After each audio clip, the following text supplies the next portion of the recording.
Hai lovely people, seneng banget hari ini Dokter Vito lagi sama aku. Hai. Flashback sedikit, kita berdua itu sama-sama alumni dari FKUPH.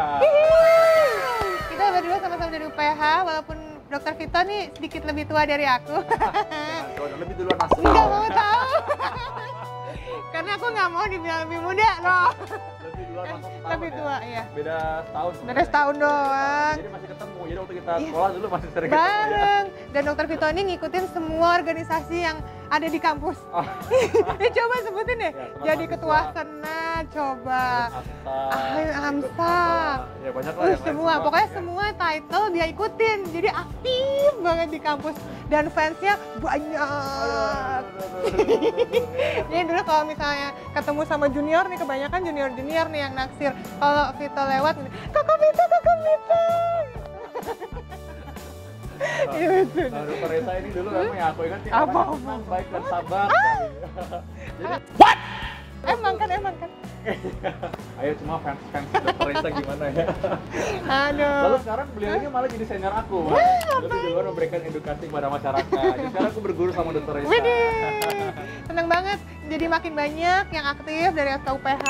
Teman-teman kita jadi banyak junior-junior. Iya. Banyak yang jadi host, jadi presenter juga. Iya, benar. Keren Jadi sih. educator juga banyak. Teman Alumni saya yang malah bangga ya kita ya. Iya, betul. Istrinya Dokter Vito, mohon maaf ya jadi spoiler deh, Dokter Vito udah punya istri. Itu junior kita juga.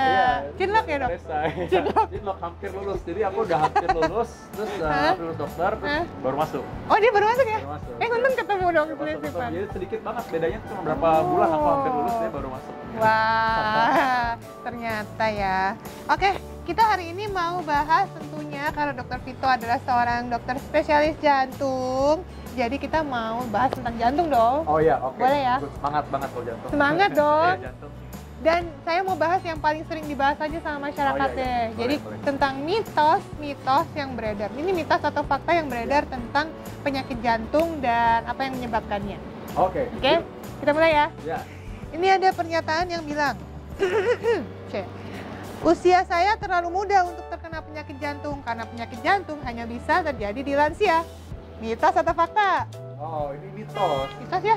Mitos. Karena belakangan ini ya kita sering banget dapat kabar duka dari banyak banget teman-teman aku, terus rekan-rekan artis gitu yang masih muda terkena serangan jantung, akhirnya meninggal dunia. Sangat menyedihkan sebenarnya bahwa orang-orang yang kita anggap masih produktif, masih bisa berkarya, lantas dia serangan jantung meninggal. Padahal serangan jantung ini adalah hal yang bisa dicegah sebenarnya. Nah, itu dia kan. Dicegah, ya. Karena itu sebenarnya itu kan ya ironis banget kan sebenarnya. Karena itu kita kenapa sih kita rajin banget kasih edukasi ngingetin hidup sehat ya? Iya, itu karena memang karena masalahnya adalah ini bisa dicegah dan ini mematikan padahal penyakitnya. Bener. Saya punya pasien yang saya pasang ring itu usianya 33 tahun. 33 tahun udah pasang ring. Oh my god, Jadi untung masih selamat ya. Iya, dia cepet kan, dia waktu itu keluhannya orang sakit mah. Nah, datang kan usia 33 tahun, jadi dia bilang, "Dok, saya sakit mah kayaknya." Dia sendiri mendiagnosis dirinya. Iya. Ya, padahal ternyata setelah kita periksa EKG, kita periksa enzim jantung, Ternyata ada memang peningkatan dan memang ini adalah serangan jantung. Oh my god. 33 tahun loh. 33 tahun. Nah, belakangan ini kan juga turut berduka cita untuk BCL dan keluarganya. Kita dengar Ashraf masih usia 40 tahun. Kondisinya fit banget. Iya, benar. Terus tiba-tiba dia terkena serangan jantung ya. Akhirnya waktu itu kan decide kabar kematiannya karena serangan jantung. Iya, sedih sekali ya. Saya juga dengarnya sih demikian. Katanya dibilang bahwa serangan jantung, walaupun tentu kita nggak tahu karena kita nggak periksa periksa kan, langsung sih. Dokter Reza kan juga pernah pengalaman di bagian forensik ya. Kalau kita nggak periksa langsung dan tidak dilakukan pemeriksaan forensik, tentu nggak tahu penyebab kematiannya pastinya apa. Ya. Nah, kita nggak tahunya, kita bisa menduga aja. Pada orang usia muda ada penyebab selain serangan jantung yaitu gangguan irama jantung. Biasa orang irama jantungnya terganggu dan bisa mengakibatkan henti jantung. Itu cara cari taunya? Iya, bisa dengan EKG, pemeriksaan dasar EKG, atau pemeriksaan berikutnya ada Holter ya, EKG yang dibawa terus selama 24 jam, ada juga yang dibawa selama 7 hari. Jadi untuk mengecek apakah selama melakukan aktivitas sehari-hari itu ada gangguan irama jantung apa enggak. Biar ketahuan nih ya, bahkan di usia muda bisa terjadi seperti itu ya? Bisa, justru biasanya orang yang di usia muda punya gangguan irama jantung, meninggalnya ketika tidur. Oh my god. Jadi sebenarnya yang paling tepat adalah kita harus medical check up yang termasuk di dalamnya ada tes EKG untuk bisa mendeteksi adanya gangguan irama jantung. Benar.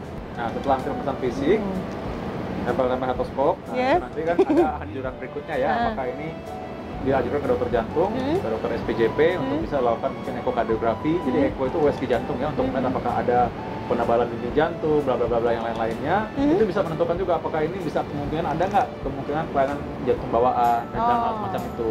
Jadi biasanya kalau pada usia muda selain karena serangan jantung juga ada kemungkinan karena gangguan jantung bawaan. Oh iya, bisa kongenital ya. Selain gangguan irama jantung tadi. Bener.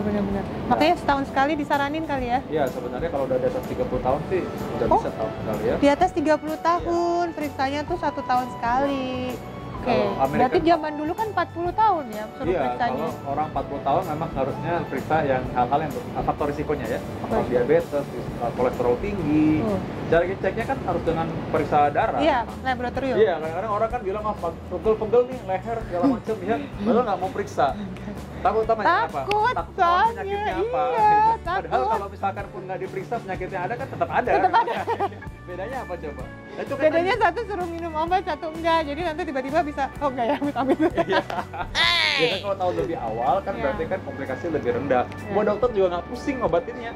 Nggak semua dikasih obat jadinya. Iya, kalau lebih awal tuh kadang-kadang mungkin nggak perlu obat dulu. Olahraga bisa, diet bisa. Memperbaiki lifestyle dulu ya, bisa lebih cepat dan lebih lebih efektif sih sebenarnya, lebih less efek samping. Oke, jadi berkaitan sama tadi, mitos atau fakta nih. Jadi kalau nggak punya keluhan apa-apa itu berarti nggak menderita penyakit jantung. Oh, ini mitos. Jadi kayak apa tuh sebenarnya? Jadi seringkali orang itu nggak rasa satu, memang karena dia nggak rasanya karena memang diacuhkan. Contoh nih orang yang sering bilang dia kan, oh saya kan suka lari, suka aktivitas, suka jalan kaki, kok nggak ada rasa apa-apa. Ya mungkin kadang-kadang dia rasa cuman nggak tahu. Apa sih yang dirasain sebenarnya? Ya, kadang-kadang yang dia anggap ini faktor U, atau mungkin dia rasa ini karena kecapean aja. Mungkin adalah sakit dada sering muncul kadang-kadang. Tapi sakit dadanya bentuknya kayak apa nih? Kayak seperti tekan benda berat gitu, kayak sakitnya tuh di sini. Iya, kayak itu kayak orang kalau dibuka WhatsApp terus cuma centang biru nggak dibaca. Nggak dibaca, nggak dibalas. Aduh, nggak, tapi sakitnya tuh seperti ditekan, kayak ditekan kan, berat gitu ya.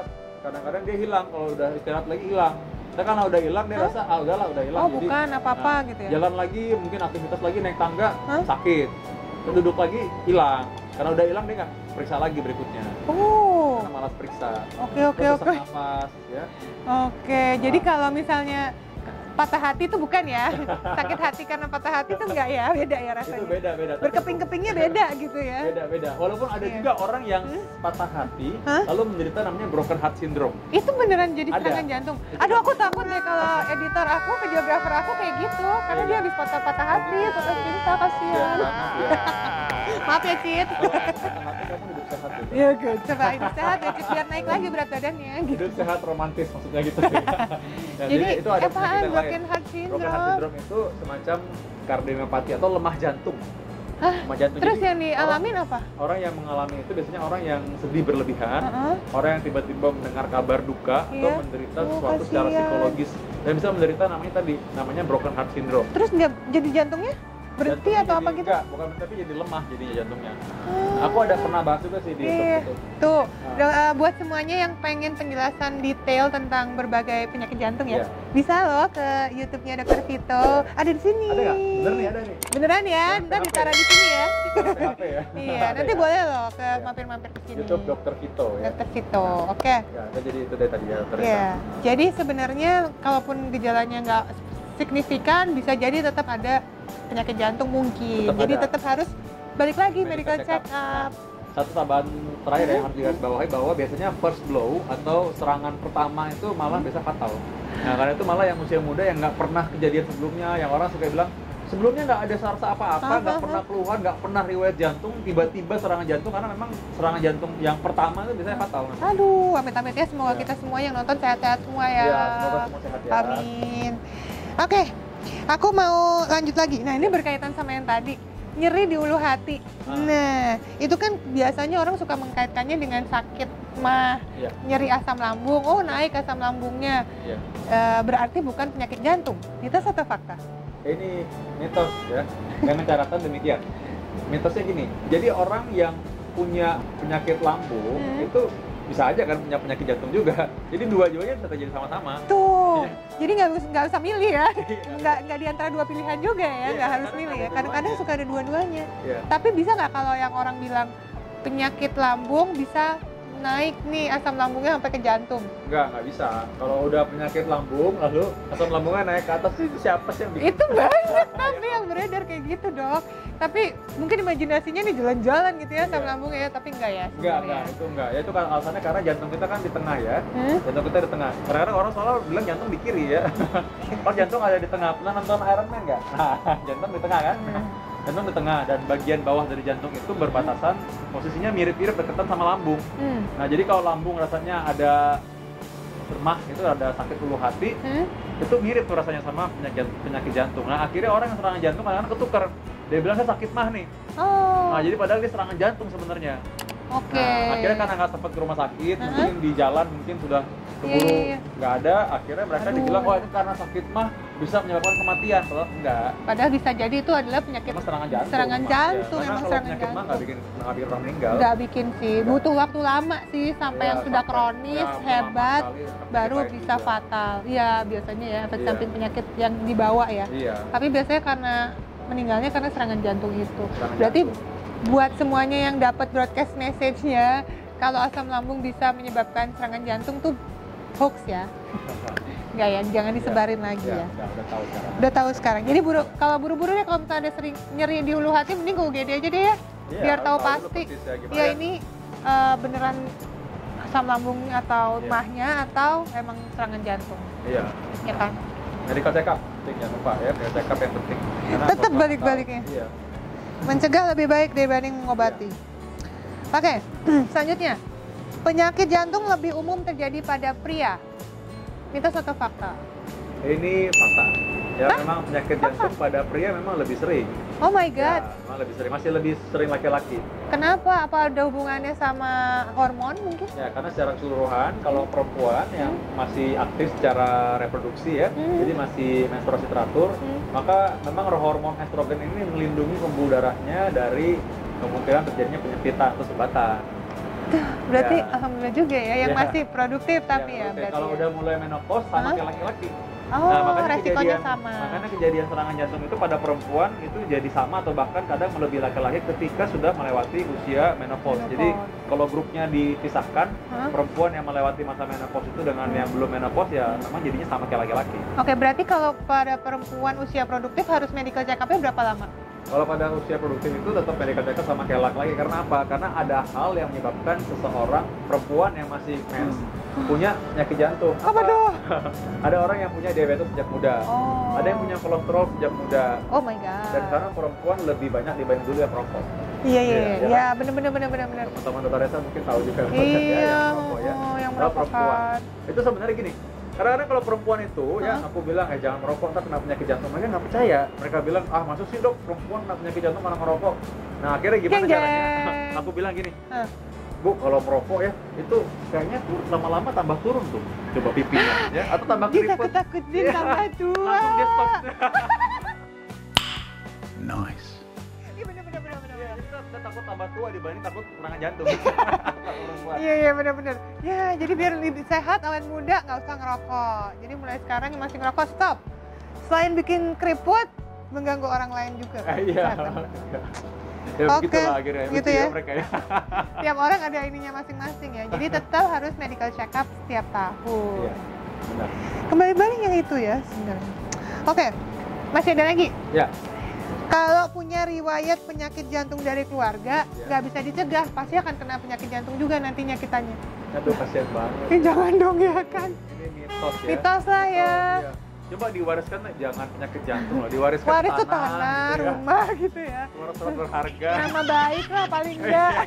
Diwariskan penyakit jantung ya. Nah, tapi memang gini, orang punya penyakit jantung itu dan punya keturunan ya, itu ibaratnya seperti punya talenta, punya talent lah ya, punya bakat gitu. Gimana? Ya punya bakat, orang bakat tuh nyanyi ya. Bakat jangan penyakit jantung dong. Jadi contoh saya bilang kalau Cristiano Ronaldo sama Lionel Messi punya bakat main bola tapi nggak pernah latihan bola, maka dia tidak akan jadi pemain bola. Oke. Nah jadi karena itu gini contoh, orang yang punya bakat penyakit jantung, punya keturunan penyakit jantung, dia merokok, dia mungkin menjadi punya penyakit jantung lebih cepat dibanding orang yang nggak punya bakat itu. Kalau misalnya dia bisa jaga diri, Nggak pola merokok, hidupnya ya, sehat, nggak nggak merokok, juga. menghindari semua faktor resikonya, Ya, tetap meskipun nggak. punya riwayat dua orang tuanya tetap bisa aja nggak muncul. apa-apa ya, tetap nggak muncul. Oh, menarik kan? Jadi Ya. buat semuanya yang mungkin orang tuanya atau yang eyang-eyangnya, kakek Ya. neneknya ada riwayat, kita Ya. kalau pola hidup sehat dijalanin, tenang aja. Kita Masih aman. Tidak ada apa tenang ya. Oke, tenang. Terus kalau udah punya penyakit jantung, nggak boleh tuh konsumsi banyak lemak. Wah ini sih fakta lah. Pasti kalau orang yang senang tetelan, wah Ini lemak jahat lemak ya. jahat ya. Hmm. Mungkin kalau yang jahat sudah bertobat jadi baik. Jadi lemak jahat. Ada nggak? Nggak ada. Kira ada lemak yang dulu jahat sekarang jadi baik gitu. Jadi teman lemaknya Udah baikan soalnya. ya soalnya. Jadi teman ya. Ya nggak, jadi lemak jahat ini memang terutama berada di protein atau di daging-dagingan. Biasanya di bawah ada, kalau makan daging biasanya ada temennya ya. Ada temannya, Ya, ada. temen yang ya. jahat. Nah, dan memang ini Hmm? masalah lemak jahat ini, Yes. inilah yang membuat ada penyempitan di pembuluh darah jantung dan membuat potensi orang serangan jantung. Ya, itu yang namanya aterosklerosis kan, Aterosklerosis. penyempitan pembuluh darah jantung. Ya. Kalau misalnya pembuluh darahnya menyempit, terus aliran darahnya nggak lancar, Ya, nanti suatu waktu nanti pecah, nanti keluar bekuan darah. Nah, bekuan darah ini yang bikin sumbatan tiba-tiba mendadak yang orang serangan jantung. itu dia makanya bisa jadi kapan aja jadi ada resiko penyakit jantung. Ya. Karena udah ada penyempitan di situ Ya. karena lemak-lemak jahat tadi. Ya. Jadi mau yang nggak punya penyakit jantung dan yang punya sebaiknya dihindari Ya. ya. Kalau kata Dr. Reza, semua yang berlebihan nggak baik ya. Ya. Kayaknya aku selalu ngomong gitu ya. Ya. Dan gimana cara ngeceknya, Dr. Hah? Reza? Itu Ya. cara ngeceknya adalah dengan cek darah aja. Cuma Ya. diperiksa. Iya, ada orang yang bilang Dikit. begini soalnya Dr. Reza. Jadi mereka karena bilang nggak pernah rasa apa-apa nih, nggak punya keturunan kolesterol, makan juga udah bersih. Ternyata karena tubuhnya punya kecenderungan memproduksi lemak jahat banyak. Oh, jadi dari dia hatinya, tetap punya. penuhnya nggak Iya. kurang efektif Karena ya. itu dia nggak pernah cek, padahal makanya kolesterol tinggi. Dia udah bilang saya nggak pernah makan daging, padahal makan daging dikit aja udah tinggi ternyata. Jadi Atau dia emang- malah saya vegetarian bisa. Ada orang yang begitu ya. Jadi Iya. ada orang yang memang nggak mungkin nggak makan lemak banyak tapi kolesterol bisa tinggi. Ada yang makan emang lemak banyak tapi mungkin kolesterolnya nggak tinggi. Iya. Jadi emang setiap orang punya metabolismenya masing-masing. Masih benar. So harus dicek lagi balik lagi. Iya, balik lagi periksa Cek lagi, memang. cek lagi. Wah penting Iya, banget periksa. sebenarnya. Iya. Oke satu lagi deh kalau gitu bonus terakhir. Bonus buat Dr. Reza nih. Ini kayaknya sebanyak ini aku belum pernah loh kayak gini. Ya, cuma kan Dr. Reza aja. Ih, nih, sama terima aku. kasih. Buat teman-teman Dr. Reza semua. Iya dong buat lovely people semuanya. Panggilannya apa? Lovely people. Lovely people, Dr. Reza. Ya, buat Anda Yes. semua saya kasih nih ya banyak pertanyaan dan jawabannya. Oke, kalau orang yang udah kena serangan jantung ataupun yang udah kena stroke, itu udah nggak boleh lagi olahraga, bolehnya istirahat aja. Ah, itu mitos. Justru orang yang Mitos. pernah kena serangan jantung atau stroke tetap harus olahraga. Ya, ada caranya olahraga. Ada saran nih? Ada cara. Jadi Misalnya orang yang, berapa banyak atau olahraganya apa? orang yang pernah kena serangan jantung misalnya ya, kan makanya kita ada periksa yang lain, ada parameternya. Kita periksa misalnya fungsi jantungnya masih oke, aliran darah udah saya pasang ring misalnya udah bagus alirannya, maka dia boleh olahraga. Mau olahraga, maka malah mungkin nggak ada batasan. Oh. Artinya semampu apa sih? Saya juga batasin, paling sebatasin apa gitu maksudnya. Saya juga bilang, Pak, Bapak dia saya batasi ya nggak boleh gini, nggak boleh gitu lah. Dia nggak pernah olahraga, apa yang mau dibatasi gitu kan? Nah kalau Siapa misalnya yang aktif berolahraga, Iya. terus ternyata punya faktor resiko, itu sebenarnya apa kan? Karena olahraga sebenarnya menurunkan resiko. takut? Betul sekali. Olahraga menurunkan risiko penyakit jantung, serangan jantung. Ya, Terus jadi- kalau yang rajin olahraga tetap kena serangan jantung Iya. karena Itu karena dia lupa periksa kesehatan mungkin ya, bisa yang check up, tadi ya, lupa check bisa up. Ya. bisa jadi gangguan irama. Ya, atau dia memang sudah Atau- punya calon potensi serangan jantung dan dia waktu ketika lagi latihan mungkin rasa keluhan, terus dia bilang nggak bisa nih kan atlet kan harus push, harus didorong terus nih nggak boleh manja. Yes. Mungkin udah gejala. Nah ketika mungkin sementara lagi lombanya, nah itu habis itu dia kolaps mungkin gitu juga. Aduh. Jadi karena emang kalau usia di atas 40 tahun kebanyakan masih karena serangan jantung memang. Iya ya. Ya, yang pada atlet ya, padahal dia usia Iya. 40 tahun ke atas ya. Iya, Jadi iya. mereka mungkin punya penyakit bawaan yang nggak tahu. Ada pasienku atlet misalnya dia hipertensi. Ada juga atlet dan dia kolesterol tinggi. Ya memang bisa aja. Bisa aja meskipun dia udah Masih bisa. Ya. olahraga rutin, Ya. tapi bisa aja makanan Ya. atau metabolismenya yang nggak bagus Namun kan? kita luruskan nih dokternya saya, kadang-kadang ada juga yang nakal nih bilang gini, ah Apa? udah latihan olahraga juga tetap aja kolesterol tinggi, tetap aja juga darah tinggi. Kalau gitu nggak usah olahraga aja, ya nggak benar juga. Iya, jangan ya. juga. Nggak benar Kan juga, tiap ya. orang beda ya. Iya, jangan. Itu kita harus syukuri dong kalau kita punya keadaan ternyata lebih baik karena kita punya kolesterol modalnya nggak ada. Karena itu Iya. olahraga harus. Harus minimal 3 kali seminggu dong, Iya. sesuai anjuran WHO Iya. ya. Nggak perlu berat-berat sih. Kalau aku sih aku saranin lari aja, Iya, lari kecil, cukup, jogging, jogging cukup. gitu Betul, kan. cukup, ya. 15 menit, 20 menit cukup ya buat kesehatan Ya, jantung 20 dan menit. kardiovaskular ya. Ya, kalau bisa malah lebih kalau bisa 30 Kalau menit, bisa. 50 menit. Minimal ya. 20 menit Ya, lah. 20 menit lari terus udah gitu campur sepeda ya, 30 menit Waduh. lagi. Lama banget Iya, nih ya. 20 menit ya. Oke, oke. Setengah jam sehari itu cukup. Setengah Cukup jam ya. sehari ya. Kalau sebenarnya memang lebih bagus kalau misalnya bisa 50 menit. Wow. Ya, karena itu sekaligus bisa juga menurunkan massa lemak. Biar Kalau ya badannya ideal. ideal itu kan dari luar memberikan juga Iya. kepuasan batin lah ya mungkin Iya, ya bagi sebagian besar orang ya, walaupun orang selalu bilang gini olahraga buat sehat bukan buat penampilan, iya tapi kalau penampilan bagus kan pengen juga ya. Bonus. Iya, kalau pengen penampilan juga tetap bagus cantik kayak dokter Esa kan pengen dong. Kayak dokter Vita dong, Iya. ya kan tetap fit. Ya, itulah Oke. dokter Esa. Sip, Jadi, thank you banget Ya, dokter sama-sama. Vito udah sharing di YouTube aku. Semoga bermanfaat untuk semuanya. Jadi buat sekarang yang mau sebar-sebar berita ke teman-teman, ke keluarga semuanya sekarang udah tahu ya mitos-mitos yang mana aja sih dan faktanya yang mana aja. Semoga bermanfaat. Jangan lupa di like, kemudian di share videonya, subscribe channelnya dan bunyiin loncengnya. Bye, thank you.